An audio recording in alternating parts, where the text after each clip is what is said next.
lecture 2 of our modern dance module. So we ended this module talking about Ted Shawn and Lester Horton and their experiences. I want you to see if you can kind of connect the dots and follow how some of these dancers studied with someone, learned that knowledge, moved on, and created their own practices. Because that's what life is about, right? Getting knowledge and moving on and creating for yourself. I'm going to offer this information about Rainbow Around My Shoulder because we mentioned this idea of modern dance being based on the American experience. So Martha Graham has a piece called Pioneer that's made around the same, not too far from this Rainbow Around My Shoulder choreography. And it deals with the idea of like the pioneer in this American land and this American experience. And that is here, that's one narrative, but here's another narrative of something else that was going on during that time. So, Rainbow Around My Shoulder depicts the love, desires, the aspirations, the dreams of people that are incarcerated and serving on chain gangs in the South. And in the South, a chain gang in general is made up of people that are incarcerated, and these groups of people are conducting physical labor, laborious tasks. People feel different kinds of ways about that. I'm not arguing for or against, I'm just offering this information to you. Um, so the rainbow represents two things. One, this idea of the sweetness in your life, which is embodied in the video via women. And these women represent not just your romantic partner, it could be your mom, it could be whoever, your sister, but that person, that woman, that female body in Donald McHale's eyes that is praying for you, that is rooting for you, that's the sweetness in your life.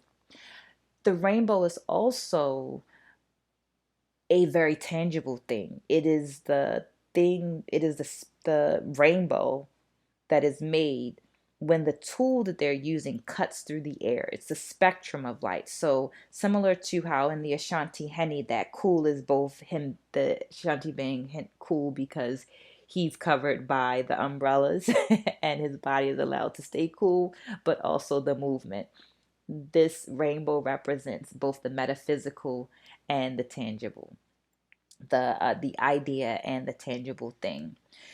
This choreography begs the audience to question which bodies are expendable, which bodies are made to do a thing, and whether or not the crime fits the punishment.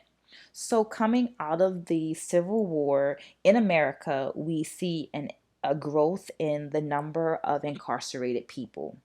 We see it begin, or a lot of the intensity in the South. We see things being criminalized that things like loitering, right? So we see these laws that were made post Civil War that allows for criminalized activities that were not seen as violent activities prior to this the Civil War. This idea of mass incarceration and the what these bodies are required to do and how they're required to do that is examined in this choreography, or brought to your attention in this choreography. This is in 1959. This is a discussion that is still being had. On the other side of that, we have Merce Cunningham, who, well, not the other side of that. Another creative that we have is Merce Cunningham. And what we learn from Merce Cunningham is these ideas, or what we are reminded of is this idea of releasing control, the use of chance, the lack of a narrative, the lack of a story, and that anybody can be a soloist, and that anything can be dance. So Earlier in the semester, we talked about the purpose of dance, and some of the things that people said was it's a story, right? So I like to look at history and story, right? The word history includes story. And what those stories do is they teach us, which is another thing that your classmates brought up. Dance teaches us about these things. Now, what I would like to offer you in this space is that while Merce Cunningham's choreographies did not include a narrative, they still taught the audience. And one of the things that they taught, I feel that they taught, his method, his use, his philosophy, his concepts taught us was that it's okay to be different. It's okay to go against tradition. It's okay to pave your own way. So while there is a lack of narrative, there is still a lesson to be learned. Cunningham was a part of the Graham Company. His company, he was a soloist in the Graham Company, so that we once again see this idea of you really studying the thing, learning the information, and moving forward with it. You learn and then you create. Creation is the highest form of learning. It's the exemplary of your learning. His company disbanded in 2009 when he passed away. His technique, similar to Lester's or alike in Lester's, had a focus on the torso. But they were used different ways, because in Cunningham's choreography, while there was the use of this torso, there was still a strong emphasis on ballet arms and legs. His performances went against previous traditions of what, meaning current, this previous in his lifetime of dance, and it sometimes left the audience upset and confused. They thought that they were going to get a thing, and they did not. Once again, I say the lesson that can be learned from Merce Cunningham is that when you are doing the thing that makes you happy, it's not always going to make other people happy. Sometimes we have to go against traditions to grow as a person. Now, let's be clear, I'm not encouraging you to do harm to other people, but I'm just acknowledging that it's not possible to make everyone happy and you be happy yourself. And that is the thing that I think we learn from Cunningham. Cunningham offers us he offers us these 7 innovative claims. Any movement can be material for dance. Literally anything. Don't need a narrative. It can be anything. Any procedure can be a valid compositional method. Literally anything. We could talk about it. We could flip cards. We could roll dice. It could be anything.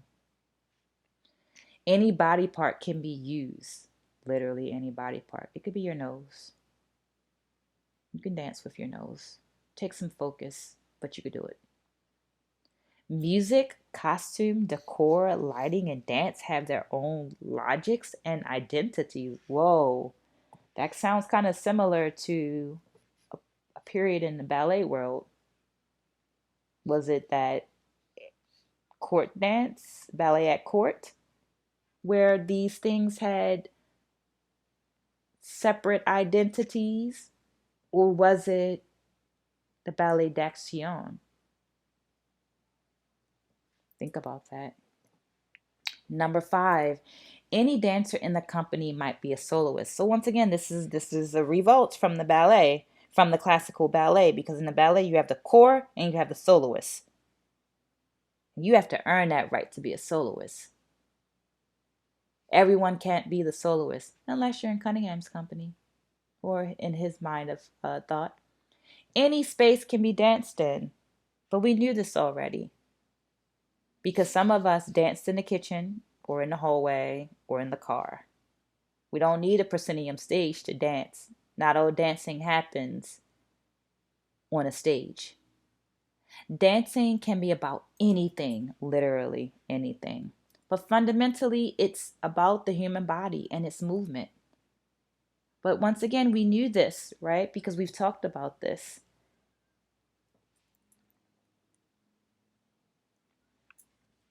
So Cunningham was an inspiration, but he was criticized a whole lot for these innovative claims. In 1961, James Dunn creates this workshop series. Dunn is a student of Cage who of John Cage, and John Cage and Cunningham worked together for years. So Dunn leads these workshops where you're experimenting with these claims. You're experimenting with Cage's ideas of what music is and how you can create more within the form. Some of his students are that partake in this workshop are our next generation of dancers. Yvonne Rainer, Ruth Dunn, Deborah Hay, Trisha Brown, who all experiment not only in this workshop, but experiment in and do research in many of other different dance forms. So this workshop becomes a space to work through things and to show work. So remember that in a dance in the ballet world, not everybody is a choreographer or a soloist, but within these workshops, you are allowed to do those things that you might not have been allowed to do in other places. The final presentation happens in July of 1962. This place becomes is now known as Judson Church. So in the American dance world, the American modern dance world, Judson Church is a prominent thing. It is a look to. It's very important in the American dance history. Now, this experimentation that happened at Judson Church, these experiences included not just trained dancers, but just people, just intellectuals, just artists, which is why it is so instrumental in the world of dance, because it's this place where people are coming together and creating amazing things. Things that are different, very different than what you might have been used to. But amazing might just be that because they are different. You never thought of that until this moment. These The audience and the population of people that are doing the art are air quote artists and intellectuals. There's not much press being done about what's going on because it's an underground kind of thing. You know about it because you're there until a actual writer starts to dance. Now, when this writer starts to dance, and this gets out there, then we begin to see a change in the intention of the people that are coming to the events. Now people, they know who's there, so people who weren't necessarily participating are coming to see who's dancing versus any other experience prior to it being written about. You knew because you were a part of the experience.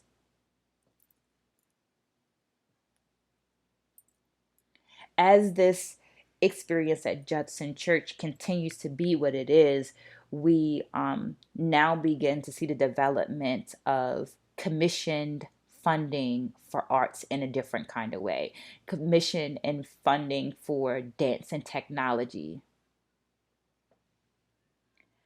The content at the church is experimentation, but it's still is speaking to what's going on in the US, this American experience. So there are pokes at the civil unrest that's happening during the 1960s, right? Where this is approaching more war and civil unrest.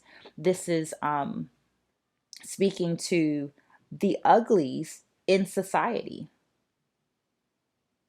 Reminder, but that's what this American dance is to do. It's about the examination of gravity, this pedestrian movement, this experimentation with everything. Feel free to pause.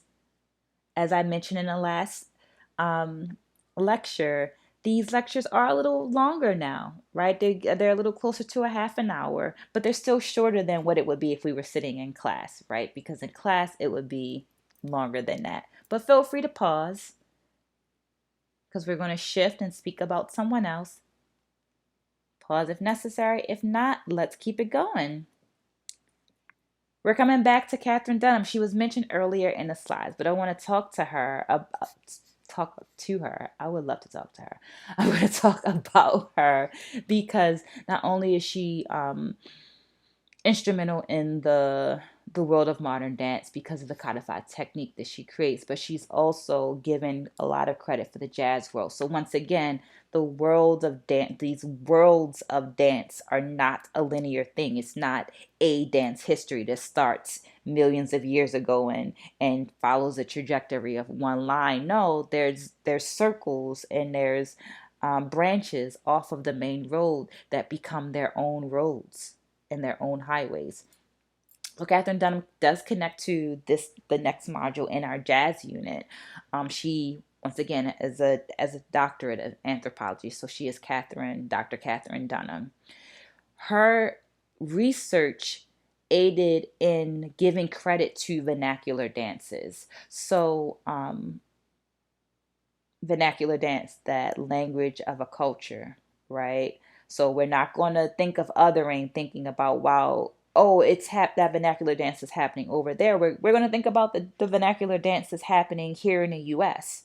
The way that our social dances, the way that we socialize with one another, that's our vernacular dance.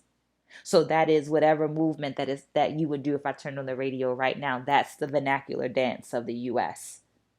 And it is important and it does hold value. During the lifetime of Catherine Dunham, a lot of that vernacular dance fit into the category of jazz, what we now know as jazz. So within Catherine Dunham's research, she spoke to how important these forms were, whether they be in the continental US, South America, in Asia, in Europe, wherever. They hold value. They are important. They hold value. Dunham was both a dancer, an educator, a political activist, a writer. She also wrote under the name K. Dunn during her time. She was social and political events that influenced Catherine Dunham and her philosophy were the Negritude movement. The Negritude movement was a movement started in Paris by a number of artists, one of which became the president of Senegal.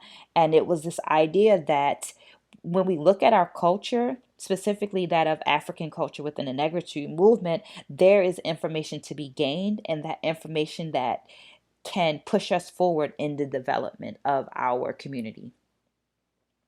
Segregation. Dunham is living during a time of segregation. So while she is someone that is biracial, she still experiences racism, being turned away from certain experiences, her company not being allowed to perform in certain places. This does influence her work. Because her work is so political and deals with the work that deals with the uglies of society, of American society, she actually loses funding. So prior to her choreography, Southland, the company was funded by the government to travel. But this Southland choreography, government didn't like that. They snatched that funding away. But Catherine Dunham, as a determined person, said, whatever, no worries, I got this. And still managed to travel to 6 continents, figuring it out amongst themselves, doing what needed to be done for them to study his dance movement around the world and perform around the world.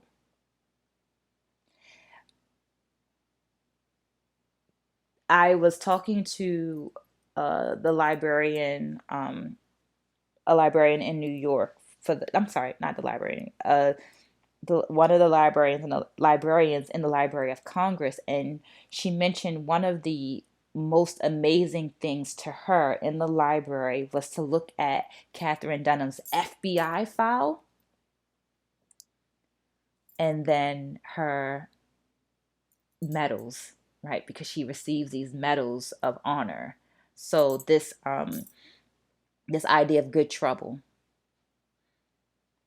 Sometimes you're going to ruffle a little feathers as you do the thing that needs to be done for yourself or for your community.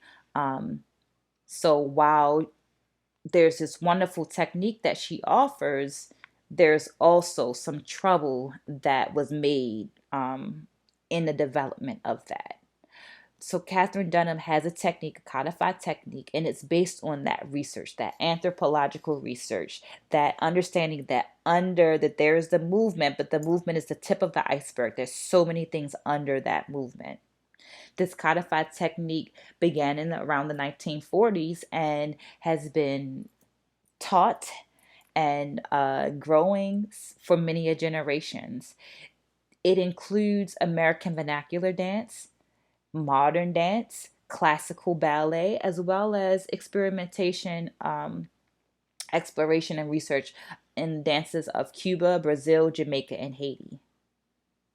It includes use of the African aesthetic. We talked about this a little bit with Balanchine and his choreography, and in that tat specifically, this idea of the African aesthetic, which has torso isolations, an inclination to a bent knee, and the giving into gravity. It must be also noted that Catherine Dunham was one of the choreographers that Balanchine worked with. This inf- this information is taken from Suki Keita's PowerPoint on troubling waters. Excuse me.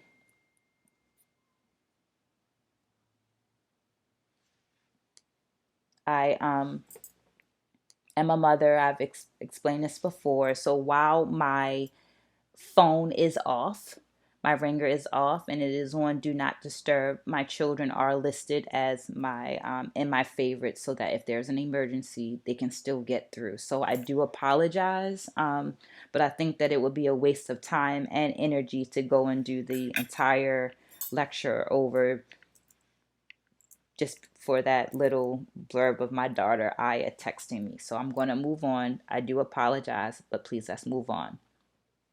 More than a technique. So similar to or reinforcement relating to a nod back to that Scholar reading the five premises and Onye Ozuzu's TED Talk. It's more than just technique. It's more than just movement. It is an extension of life. Dunham's aim was to be a humanist, to acknowledge that there's beauty in all parts of the world. Yes, there are uglies, but there are beauties in all parts of the world. And if we can look to those places where there are similarities, then we can build upon those. The theories, philosophies, and methodologies promote an understanding of not just yourself, but of others, because when you understand yourself, you can better understand other people. And this idea as artists, as emissaries, as cultural ambassadors, right? So as a member of a professional dance company, then my job is to understand how the issues that my society, my community is dealing with, the richness and the history of my community and my society, learn how that manifests as dance, and then share that with other parts of the world. We're looking at TAT number 16. This is a 3-paragraph submission. Remember that all of the gritty details of this assignment are listed on Canvas. So I'm kind of just going through it so that you begin the process of understanding where to wrap your mind around it. And ideally, you've completed that lecture guide so you have the tools necessary. Paragraph number 1 is a paragraph about Merce Cunningham. Who was he and what were his innovations is what we talk about in that paragraph. Paragraph number 2 is about Catherine Dunham and who is she, and what about her and her technique? And then asking this question of connection. Hmm, how might Dunham and Cunningham be connected in their approaches to movement or their methodologies? How might they be connected? The third paragraph is similar, is written up about a Dunham exercise. So similar to the Horton, you looked at the exercise, you wrote up about it. Using base. So you're demonstrating your ability to use the content appropriately. Right? So you understand base, you understand what a body is, a body part is, you understand what an action is, a space, a time, and an effort, and you use that information to describe one of the exercises offered in the video. 3 paragraphs. Remember to email me prior to the assignment date so that you can complete the assignment to the best of your ability. Submit it. And if you get that feedback from me because you didn't get that 100%, you look at that feedback and you get it turned right back in before the assignment locks. Have a wonderful day. Remember to email me via Canvas if you have questions. Have a great one.